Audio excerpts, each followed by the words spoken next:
I'm going to talk a little bit about the relationship between God and animals and us as human beings.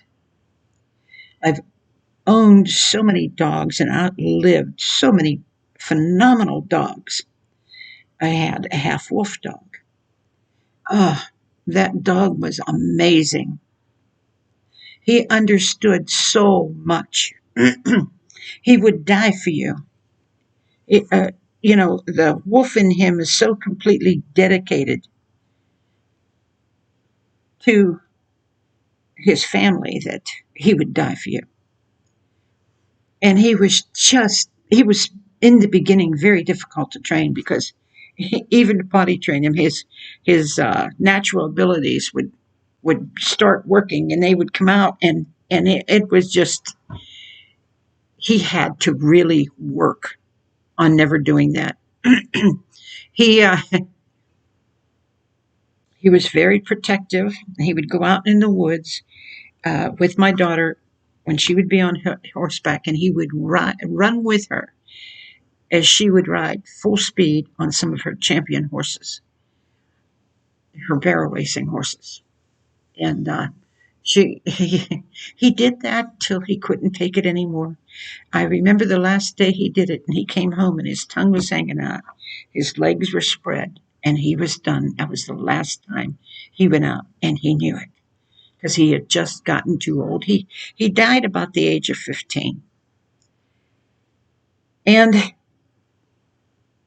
I know that God is pleased with animals, but an animal who has any type of aggression in it, you never have to teach it to protect you. It's in them. And God will touch it to do exactly that. I believe the anointing of the Holy Spirit in your life will rest upon their thinking, rest upon them when it's needed. You know, just like if a pastor needs healing, he's got that gift. If he needs to prophesy, he's got that for the moment, the gift. Well, the dogs that God uses is the same exact way. And when you train them to become something that God never intended them to be, in other words, you train them to be mean, cruel, you think it's macho, you totally take the beauty of what is inside that animal and you literally destroy it. You literally do. Because the instincts of what God made is so powerful if you just let it go. Let it be what God wants it to be.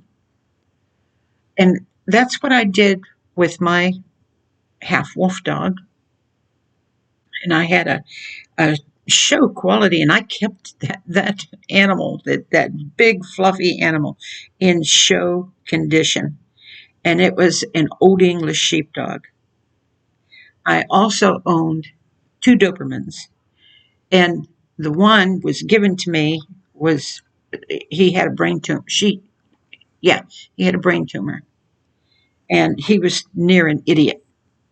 And the other one was so naturally smart. She was black and tan, and she was gorgeous. And I know of people that showed Dobermans that told me the different things that she had, even with her pads, the way she stood, everything was show quality, that she would have been a champion if I would have showed her. And I remember I never taught her to not chew on things. A lot of puppies will chew everything in sight. They'll chew on the legs of your table, they'll chew on the legs of your chair, they'll chew on anything they can find, they will chew. She never touched anything. Although she was tall enough to go up to the table and put her nose on that table, she would never touch it. The respect she had was greater than what some people have. And she was just naturally completely respectful of all your feelings. She understood them. I never met a dog like this. And she, uh, she knew her boundaries without you ever showing them to her. Didn't have to teach her where her boundaries were. We took her out to a picnic one day, and we were under shelter, and there was boundaries, a place that she was allowed. She knew them. She just walked around the boundary, would never cross over. She automatically, wherever you took her, she knew what she was allowed to do and not allowed to do, and you did not have to teach her. She wouldn't eat out of a stranger's hand. As a matter of fact, I can remember one day, and I rarely did it, but one day I gave her a slice of jumbo, and she loves bologna. And she had it hanging out of her mouth, and she looked at me, and she saw I was going to leave, and she just dropped it and looked at me, and I walked out the door. When I came back, that meat was laying right there. She wouldn't eat it. She wouldn't touch it. Once we were gone, she wouldn't eat nothing.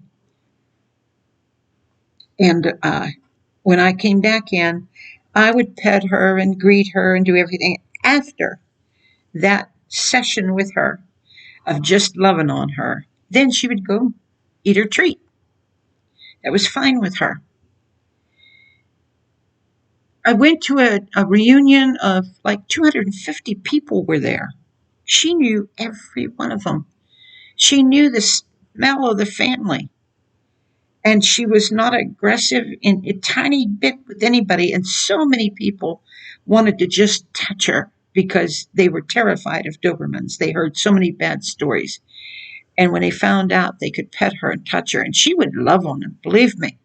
She would go up to them and put her chin on their arm and just look up at them and beg for a pet. Just love them. She would go up to my dad, who had Alzheimer's, and he would reach out to touch her, and she would lay her. I didn't have to tell her. She would just lay her head right on his leg and just wait there, and he could pet her as long as he wanted. It came natural. The good qualities of man come natural. When you belong to God and the Spirit, they come natural to do what is right and good. Well, so it is with an animal. Unless somebody has interfered with it and done something to harm it. Now, Smashy is a phenomenal dog. So athletic. She's the only dog I've ever seen do this. And I've had probably altogether 10 dogs. And some of them I had at the same time. And I can remember going to my husband and telling my husband that my German Shepherd, which was gorgeous, was getting ready to pass away. So I knew he was hitting 8 years old, and I knew that within 2 years at the latest, that around 10, he was going to go. And I asked my husband to get me a puppy and get me a Doberman. I was becoming very ill with lupus, very ill. And I said to him, I know me. If I get a puppy, here we go again. That was my husband. He's on his way home, and he wanted to let me know he's okay. Anyway, I was talking to you about animals, and I had mentioned before that God, when he sees his creation act the way that he created it and desired it to be, he loves it. It's not that he doesn't love the creation when they're not what he wanted it to be. He still loves them, but he's so happy, so filled with joy when he sees one act the way it's supposed to be, because I've seen him do that. And tell me about how he felt about certain animals and horses, because horses are so majestic. And my Doberman, she was so majestic. She'd just sit there like this, and she'd look. And all the dogs in the neighborhood, because we were owners of a campground. We would drive by on a golf cart, and she'd sit there like that, and the dogs that they would pass by, and she just paid no attention to nobody or nothing. And I'd say, go say hello. and she would jump down. Never had to teach her this. She would jump down, go to the person that was sitting on their porch with their park model, lick their hand and let them pet and talk to her, and come back and just sit real quiet and real good. She wasn't one of those dogs that barked when she wasn't supposed to, or would ever think to do harm to anybody. And one day I was in a parking lot with my husband, and I was waiting for him, and he was in the store, and a man come by, and the closer the man got, the more upset she got. And when he come close to the car, good thing the window was closed, because she was out to nail him good. And I couldn't believe it, because I never ever saw her act like that. And I said to myself, if she don't trust him, I don't trust him. Something is wrong. Well, Smashy is real in tune to things. She's in tune to, I've never seen a dog do this.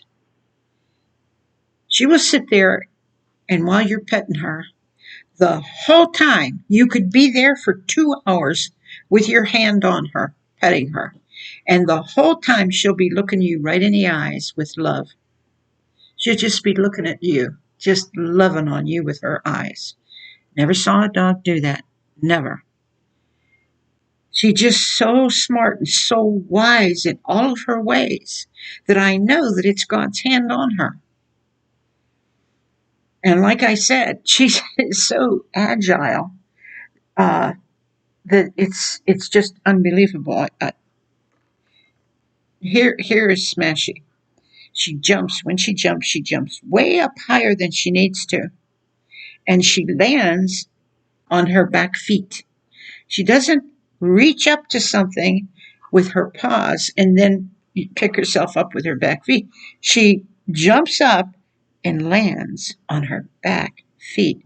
And she's the only dog I ever saw that could jump up, turn in midair, and land softly with her paws hanging over the couch when she'd jump on it. I was amazed. She doesn't go, if she's on the couch, she doesn't go to the couch to jump on the couch, jump on the arm, and then jump. She leaps over the arm of the couch. She'll leap over anything. She, when it's time to go outside, there's 3 steps there, and you'll see her fly. She'll run out, and her ears will fly up, and she will literally fly halfway down the cement sidewalk. Just fly. I've watched her. She doesn't. You ever see those pole, I think they're called pole jumpers, where they take that big stick and they run, or you'll see some of them where they'll run to see how far they can go. Well, there's a point where they fly, and that's what she does, and she does it so naturally. My goodness, I got some dog here, and I had a tape of my daughter and her voice. And the second that Smashy heard her voice, she jumped up and she leapt right into my lap. And she wanted to know where that voice was coming from, because everything in her lit up because she heard my daughter's voice. And she hasn't seen my daughter since she passed last year. And it just amazes me how God creates animals, and they think, and we have them for a reason. If protection was the only reason, and I would be so afraid that I would have to have somebody to protect me, that would be terrible. But I wouldn't have to tell her a word. She would know. I watched my Maltese, who loved everybody, the veterinarian, the people that groomed him. Everybody said, this is the best dog that we ever had. There's not one bone in its body. I mean, if they cut it by accident, or if they gave it a shot, or if they gave him anything, never that you could see it. It was plain. Never would it occur in his head to hurt you. A lot of dogs, if you do that, they're immediately in your face, you know, but not him. Well, Smashy's the same way. Never occurred to her to hurt you. She run after the cats, and she will not touch them. She won't even go near them. But she will stand right in front of them, and she will snarl like she's going to kill them. And that's enough to make them off our property, because they're feral cats, cats that live in the woods, and and they do a lot of damage. But she'll run them off the property and come strutting back. I don't know who this message is for, but I know that so many people have animals.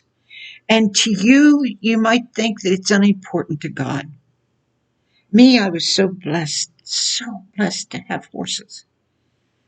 Each and every one of them had different personalities, different feelings, different everything. Some people say a horse will never love you, a horse can't this, a horse is stupid, a horse.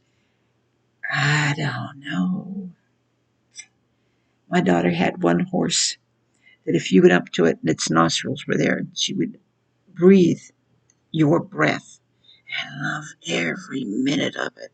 You just talk right into those nostrils, and she would just, oh, you could see her eyes practically roll back, because that's how horses communicate, is nostril to nostril. Not all the time, but in some cases. And I never seen a horse do that, but she would love it. She loved to feel if your lips was on the edge of that nostril and you're talking. She just, it's amazing. It is amazing. All of you probably have stories and memories of your animals that God has blessed you with. Unfortunately, the bigger the dog, it doesn't live that long. They don't live more than 10 years. Very rarely, like my half wolf dog, to make it to 15. I really believe it was the half wolf in him. And I told you it was 7 years before he ever let out a bark. He always howled. If he was upset or hurt about something, because maybe you had to tie him outside, and it wasn't very often that happened, he would just sit there and just, oh, and howl. Oh my goodness. And he didn't necessarily attack anybody, although he looked like he could and he would. And if you touched me, you were in trouble. So if God feels this way about animals, how much more does he feel that way about people? How much more when a man acts like a man? When he's like Christ, he's strong, he's able, he's giving, he's loving, he's kind, he's passionate, compassionate.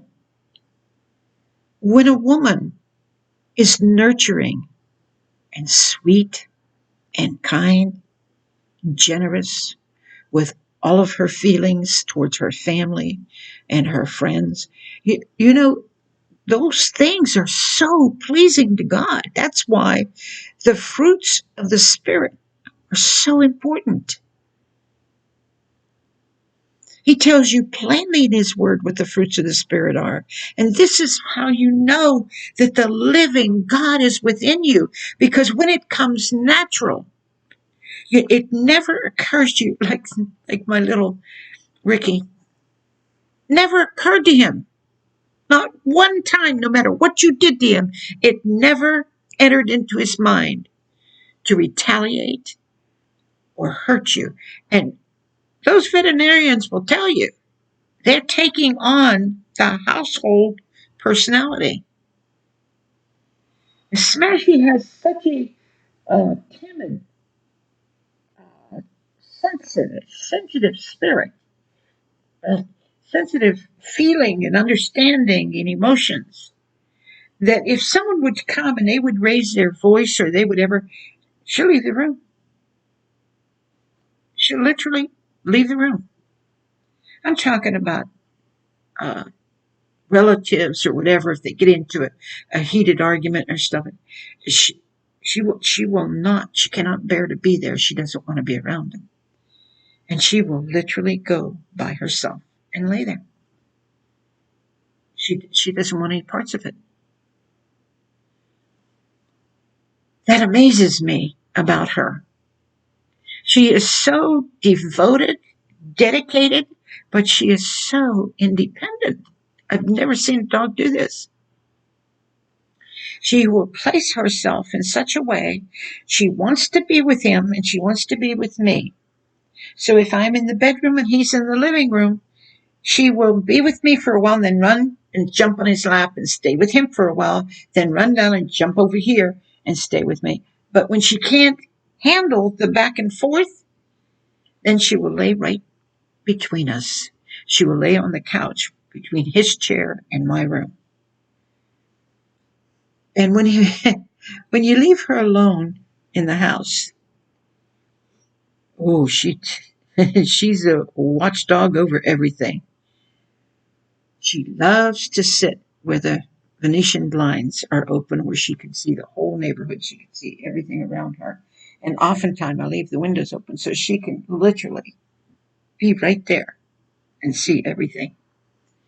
And she loves it. She gets so much enjoyment about watching life.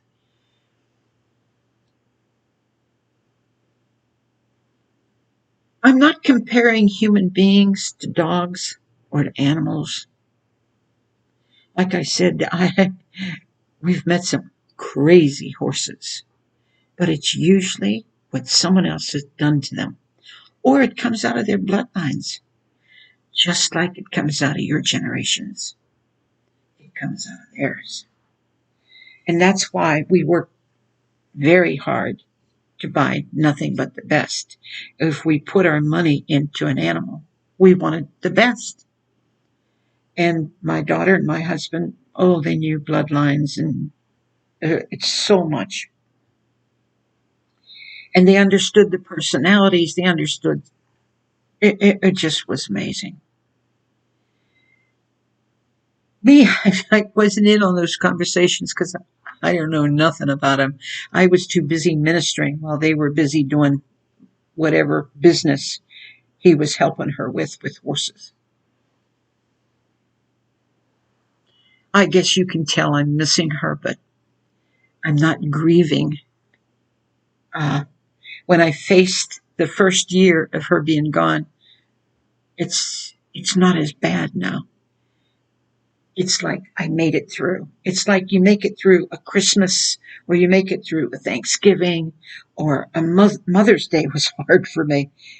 But it didn't last all day long. It only lasted a little while.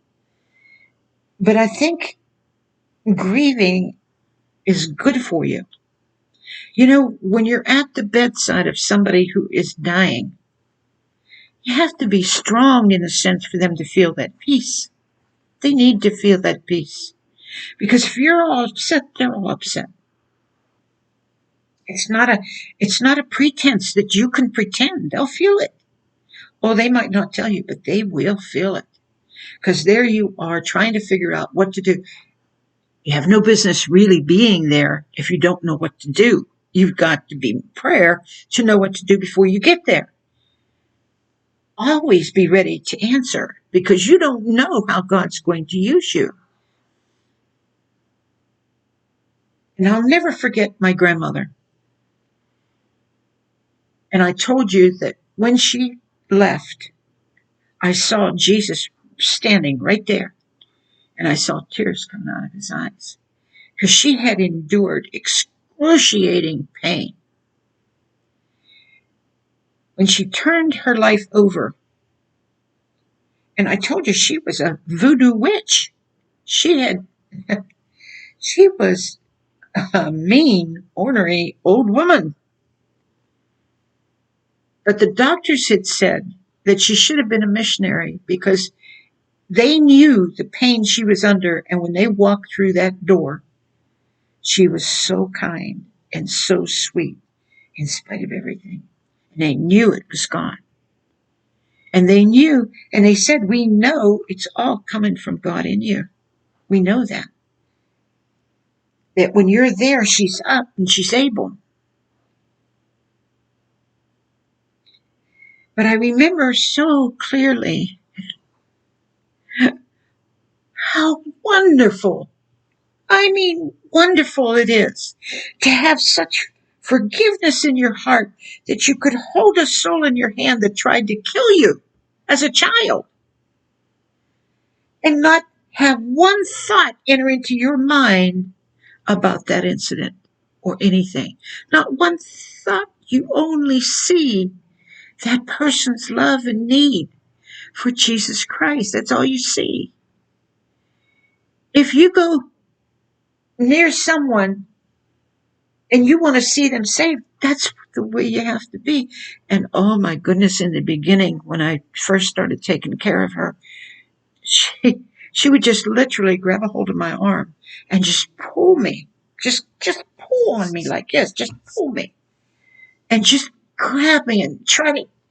And what she was trying to do is she was trying, and because she didn't speak English, she was talking to my dad in Spanish, and she was trying to take the peace and put it into her. Is what she was trying to do. And she told him, she said, I never in my life had anyone at the deathbed of someone have such tremendous peace. I never saw it. I never knew it, but I can feel it. He's the Prince of Peace. You can't go pretending. You can't go, I'm going to go and I'm going to do this with so-and-so and I'm going to have peace and I'm going to do this. You can't do that. Lord, be with me. You're the one that loves them. You're the one that wants them. I trust you. You told me to trust you for the word, trust you for everything. I don't know what to do. I don't know how to handle it. Please, Lord, help me. Every time. Never fail. Every single time. No matter who, no matter what, no matter where. Now, there's a lot of pastors and men of God and women of God that have experienced this.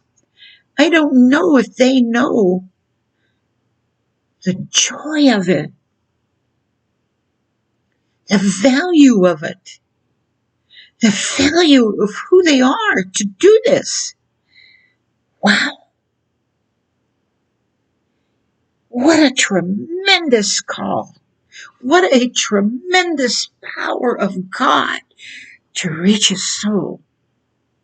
Thank you, Father. It's amazing to me. Thank you, Jesus. How often do we say thank you? I only could do this because of you. Oh, yes, many times we'll say, thank you, Lord. Thank you. That's only because it's not there. It's not there, heartfelt, full passion and power. Reality. Whew, it's only because of you. It's only because you loved them. It's only because you died for them. It's only you, God. It is not for you to come home or whatever and say, well, I helped this one. I worked with that one. I was able to do this and make yourself feel real good. That's not God's love. It's fake if it's not at home first. Don't you see? You can do that out there till doomsday. And it's fake if you didn't first do it with your own. You'll never understand it, never grasp hold of it. You'll always be striving to be used of God to do the good works so that you could stand before God and man and say, look what I did. I was able, hey, I can't be all that bad, because if I was, I'd have never done that for so and so, and I'd have never fixed this so and so's place, and I've seen the greatest hypocrites in the world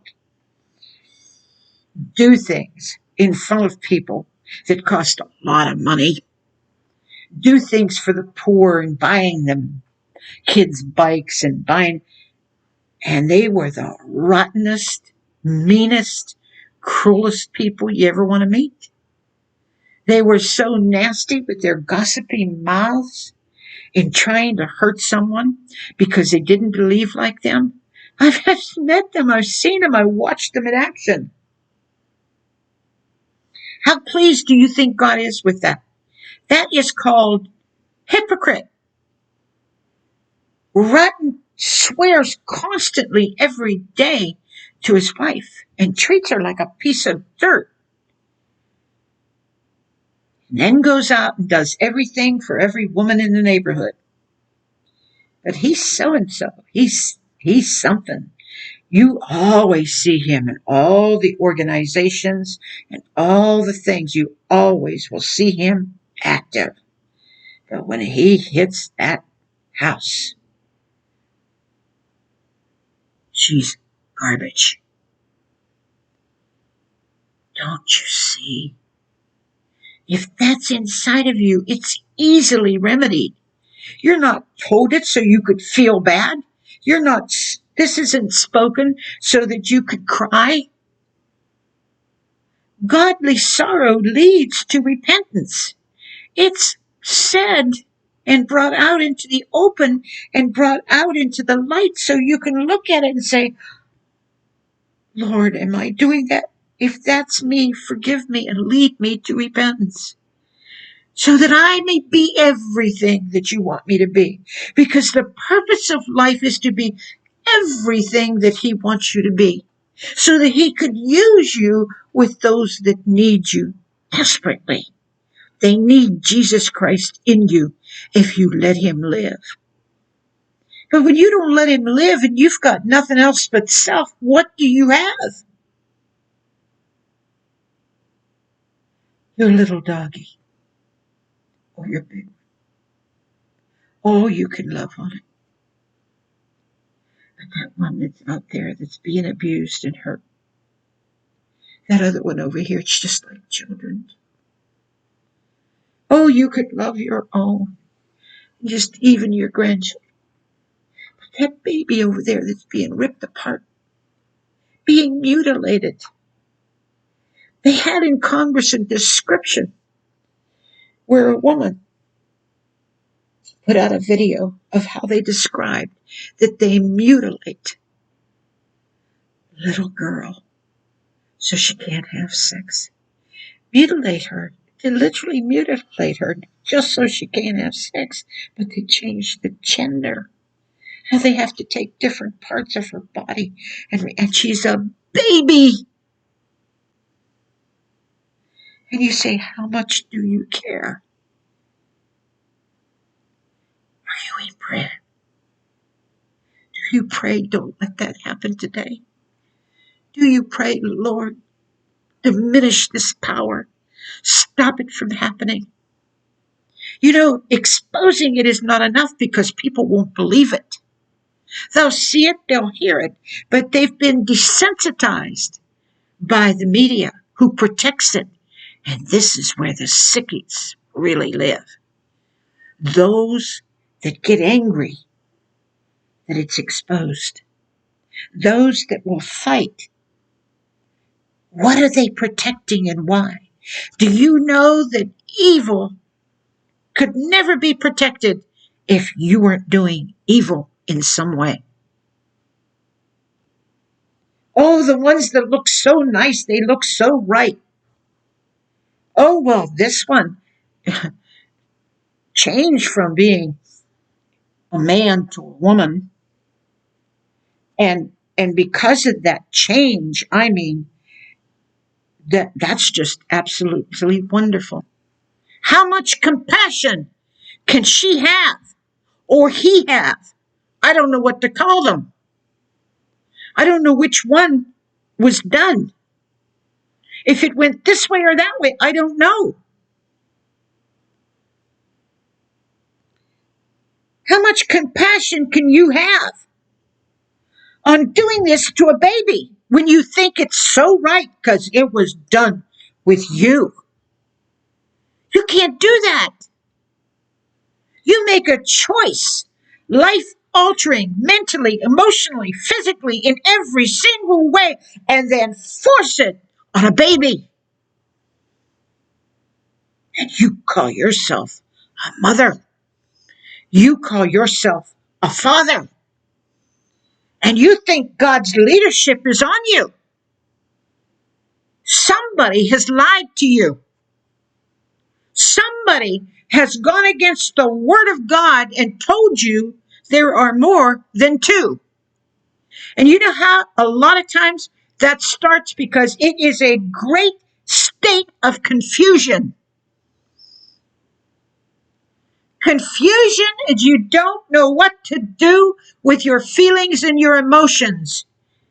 You literally love a sister or a brother to brother, and you confuse the emotions.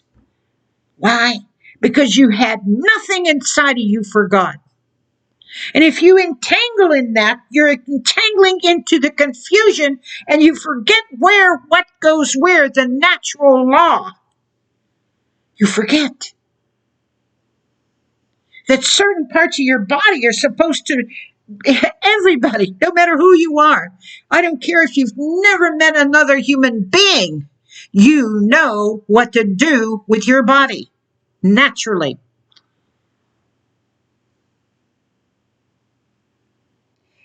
Why do I speak about this? Because there's so much of it. It's saturated and nobody cares enough to pray. You say, oh, I pray. Well, sure you do. Once a day for a few minutes. Sure you do.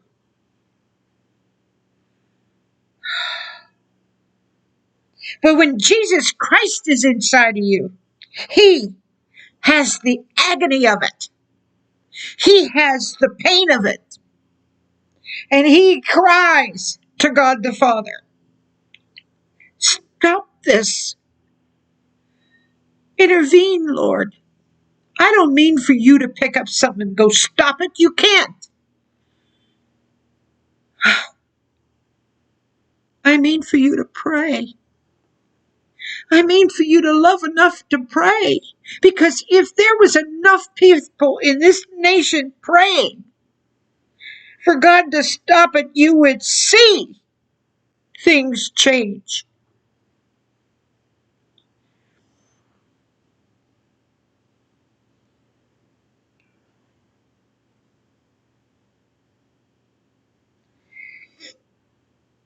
Innocence is gone. I'm 80. I remember the age of innocence.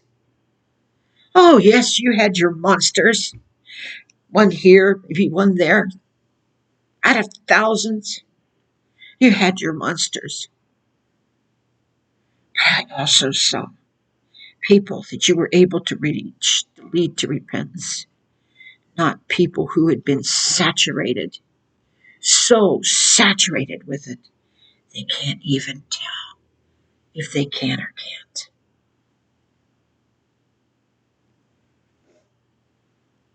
I'm looking out the window because my husband's due to come home.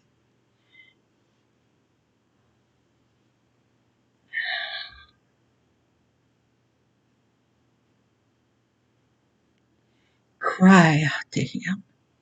God even says, where is the crier?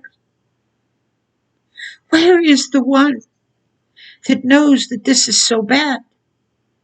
Where is the one that knows that God hates it?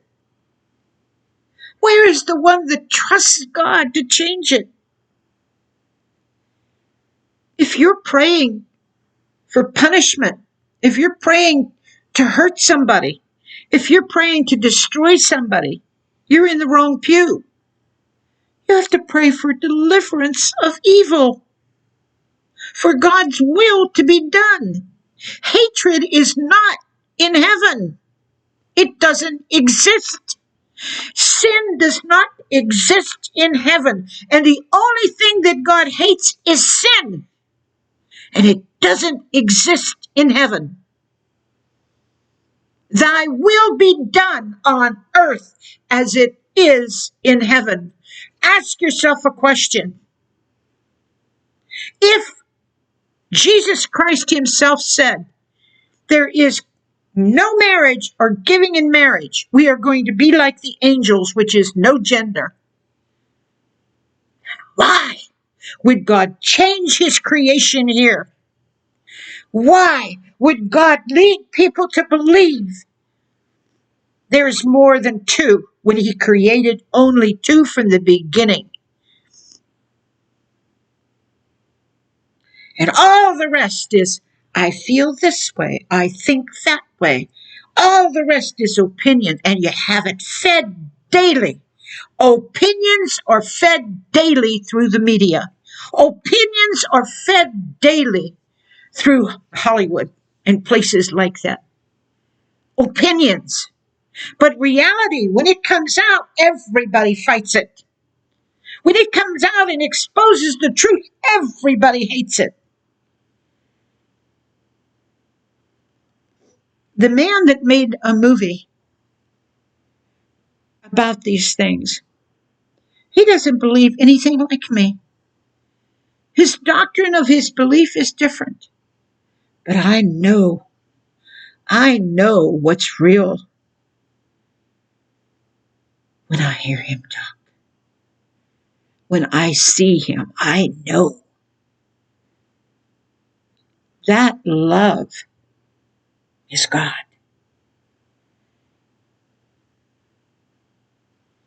And if I'd be stupid, I would say, well, he does this or he did that. And he would. I'm not stupid. I know better.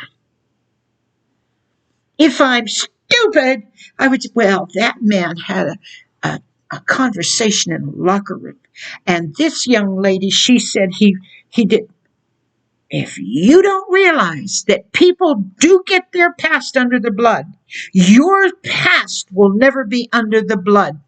If you dare reach up and touch somebody that got it up, I'm not talking about those who are doing it now, every day of their life, through greed and everything else of what they are doing. They are doing it all the time because they believe in it. But just like you had to find out certain things were wrong. I told you, Jesus Christ was tempted in all points like as we are, and yet without sin. I told you everything in my understanding that I have ever fed you in sharing. I either did it and repented of it, or I never touched it. Those two things are a reality in my life. And many times when I found myself walking into something, God would say, Marion, this is not of me. And I would back up and get out. That's being called easily entreated, where God can come to you and say, no. And you'll immediately know it's God and say, okay, no. But the flesh, it'll dive in. It'll keep on going. And God will put all of these blowed checks in your mind, in your heart. And you'll still sit there and lie to yourself, and God will say, now think about it. think about what you're doing. Think about, and you don't. Until it's too late, you've hurt somebody or hurt yourself irreparably. Then you need a miracle. That's when you really need God. You need a miracle. And God is so gracious, He gives it to you if and when you repent. If and when you prove to Him you don't want it anymore. You hate it. You hate sin like He does. Don't you realize that's the only time you can have hatred, is to hate the sin so much you'll never touch it. Never. Won't let it come near you. Won't let it touch you. Oh, I know right now there are those who are so ignorant. They think that I'm speaking what I'm speaking because I'm this and I'm that and I think this, and deep down they're crazy because they claim to love God and yet they'll destroy Him at the same time. And that is insane. That is what a lot of people have done. Oh, I love Jesus. And yet they'll take what they see is good and of God and Jesus, and they'll just crush it because it's not of their doctrine. It's not what they think it should be, or it's not the man they support, or it's not the woman that they reach up and support or don't support. Oh, because foolish people.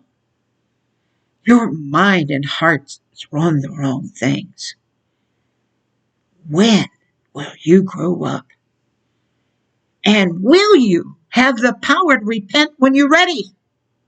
Will you be able to ask Him to help you when you kicked him and kicked him and kicked him?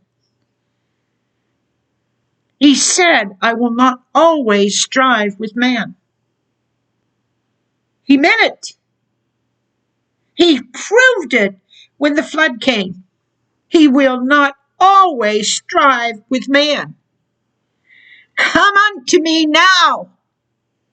Come out from among her, and be ye a separate people.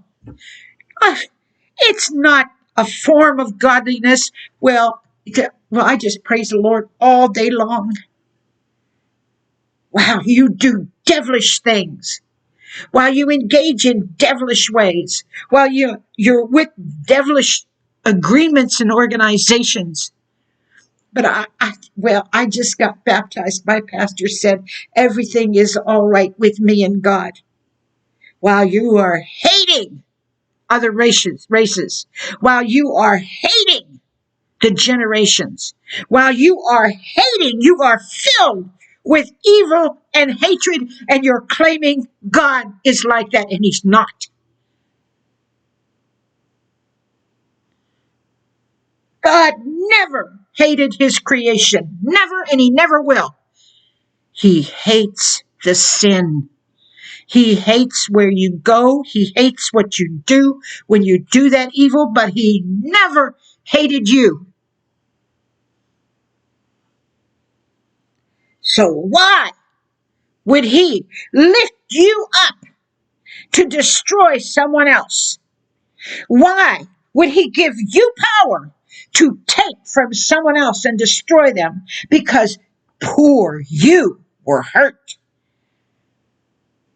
He says, woe unto the world for its offenses.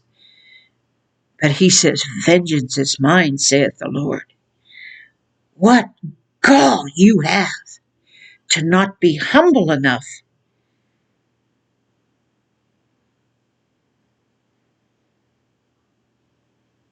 to have godly sorrow, to be humble enough to understand that can happen to you.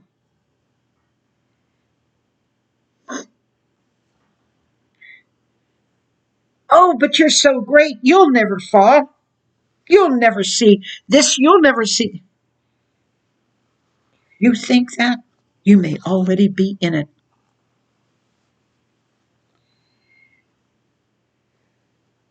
This message wasn't made for the ones that are laboring hard to be with God and to love God. I know they're out there. I don't care how many times you tell me it's so few. I'm telling you, there are people out there that hear the voice of God and they cry out to God to change them.